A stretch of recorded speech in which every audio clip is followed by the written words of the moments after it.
yang kas turun dari kereta. Dia maju ke depan kuda itu dan dia pandang mata kuda itu sambil berkata, "Kuda ini satu," katanya. Kemudian kuda itu nggak ngerti gimana, jalan lagi teman-teman. Kuda itu jalan lagi. Gak berapa lama, kurang lebih 5 km ke depan, kuda yang sama mogok lagi teman-teman. Mogok lagi, nggak mau jalan lagi. Nenek pun dengan senyum turun lagi. Kakek udah marah-marah, nenek nggak marah teman-teman. Heran neneknya, senyum aja. Dia turun lagi, dia hampiri kuda yang depan, dia lihat matanya, dia bilang, "Kuda ini dua," katanya gitu kan.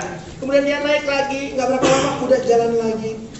Ketika sudah sekitar kurang lebih agak jauh, tiba-tiba kuda itu mogok lagi. Kuda yang sama, nggak ada rubahnya gitu kan. Nenek tetap senyum.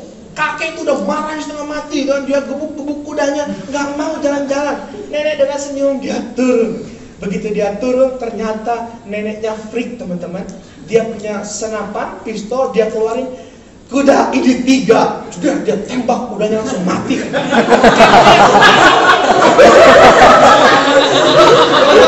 Kakek terkejut-kejut, kakeknya heran. Nek, kenapa? Nenek nggak bisa begitu. Nggak boleh, Nek. Itu kuda bukan punya kita, ini kita sewa. Nenek salah, nenek nggak benar. Kenapa langsung dibikin mati tuh kuda? Neneknya nggak gimana-gimana, dia tetap senyum. Dia lihat suaminya dan dia bilang, "Kakek, itu belum kakek ya, suamiku ini satu."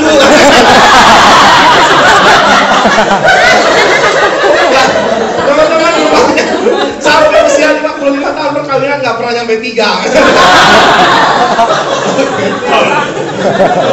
Teman-teman, buka Alkitabnya sama-sama malam hari ini.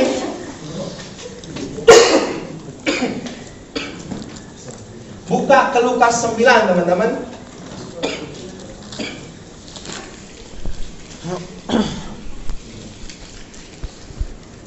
Ngomong-ngomong, tanya-tanya dulu nih ya. PD ini teman-teman biasanya selesai jam berapa? 11. Oh.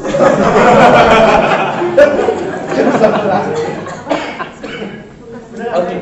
Lukas 9 ayat 57 sampai dengan 62.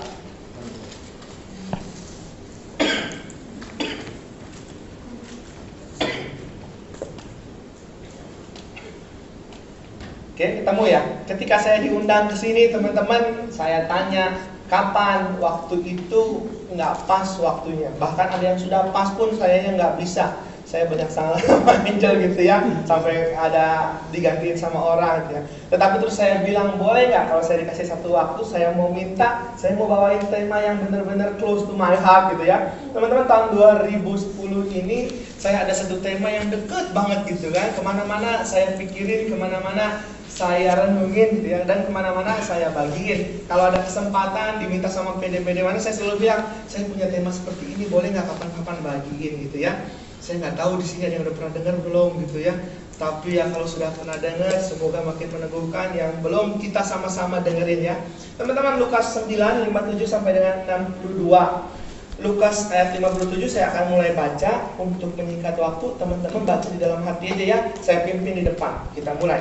Ketika Yesus dan murid-muridnya melanjutkan perjalanan mereka, berkatalah seorang di tengah jalan kepada Yesus, "Aku akan mengikut engkau kemana saja engkau pergi."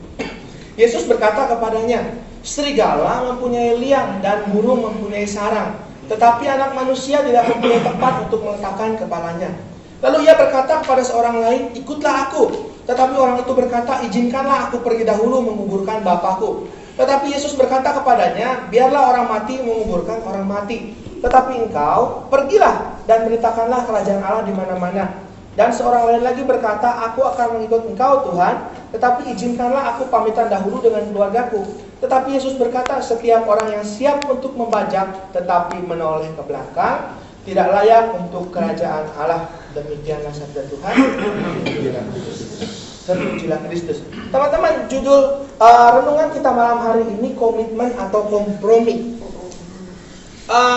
Begitu banyak orang sekarang ini berkata, "Wah, saya siap mati buat Tuhan," katanya.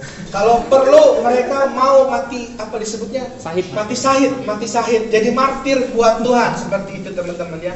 Banyak orang yang seakan-akan punya komitmen yang demikian dahsyatnya buat Tuhan. diajak seneng, oke, diajak menderita, oke, teman-teman, seperti itu ya. Tetapi yang saya temukan dalam pelayanan saya beda, teman-teman. Begitu saya selesai seminar hidup baru atau retret hidup dalam seminar hidup dalam roh atau retret hidup dalam roh, biasanya begitu mau pulang ketemu banyak orang, teman-teman peserta yang tadinya ikut gitu ya, yang tadi jadi umat gitu kan, mulai deketin, Ko Ferdi, puji Tuhan firman-Nya, Ko Ferdi, puji Tuhan kesaksiannya. Lama-lama, Ko Ferdi boleh nggak ikut pelayanannya gitu kan. Saya bilang boleh, aku bilang nggak boleh. Nah, gue bayangin aja kalau kalian tim PD misalnya gitu ya, bikin SHD atau bikin retret. Begitu selesai SHD retret, banyak yang mau ikut, bilang, gue pengen ikut PD lu dong gitu ya. Lu bilang apa? Jangan! PD gue selesainya jam 11 lu gitu. Itu gitu ya, gitu kan. Nggak ada gitu kan. Kalau gue nggak gituin. Gue selalu bilang, oke, boleh ikutlah, nggak apa-apa gitu kan. Ikut aja nggak apa-apa. Bahkan ada yang nekat gitu kan. Ko Ferdi, gue mau jadi pewarta, gimana caranya, ikut dong gitu. Ya boleh, nggak apa-apa. Teman-teman, dalam waktu 3 bulan, kira-kira dari misalnya 15 orang ya, kesisa tinggal berapa? Coba kira-kira. 3. 1. Nggak ada. Benar, gue bilangin 1 juga bagus. Iya. 1 udah bagus. Biasanya hampir nggak ada, teman-teman. Hampir hilang gitu kan. Ketika seseorang begitu bersemangatnya, segala-galanya indah gitu.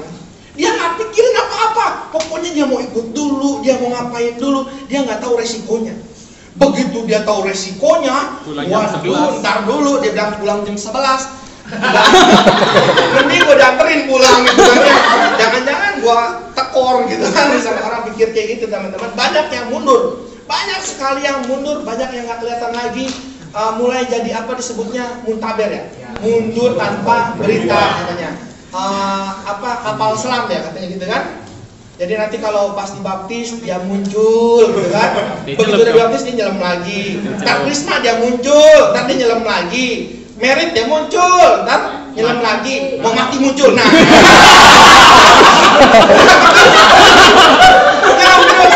Nggak kelihatan. Udah habis. Banyak begitu.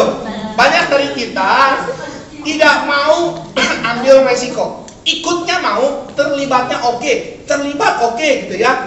Tetapi kalau tanggung jawab terhadap keterlibatan, tanggung resikonya, ntar dulu. Terlibat beda sama komitmen.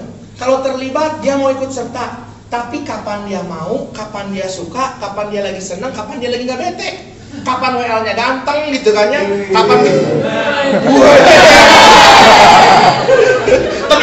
tenang aja, lu nggak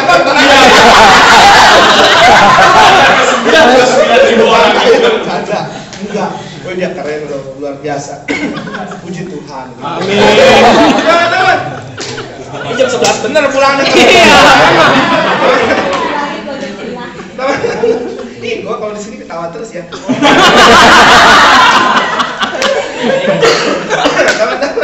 Nah, jadi itu dia terlibat. Ikut serta boleh ikut serta, tetapi nggak mau dia tanggung jawab, gitu. Nggak mau ambil resiko, nggak mau diikat. Jadi sekehendak hati dia aja, sekapan dia mau aja, seenaknya dia aja. Begitu udah mulai, kenapa? Tentatif istilahnya dia. Tentatif. Begitu misalnya mulai, entar lu pulang malaman dikit dah. Kenapa? Bantuin gua beresin bangku. Waduh, dulu gitu ya, mulai mikir teman-teman ya. Saya begitu. Saya waktu Rabu Abu bilang, oke, gua mau komitmen. Abu udah paling hitam gitu kan.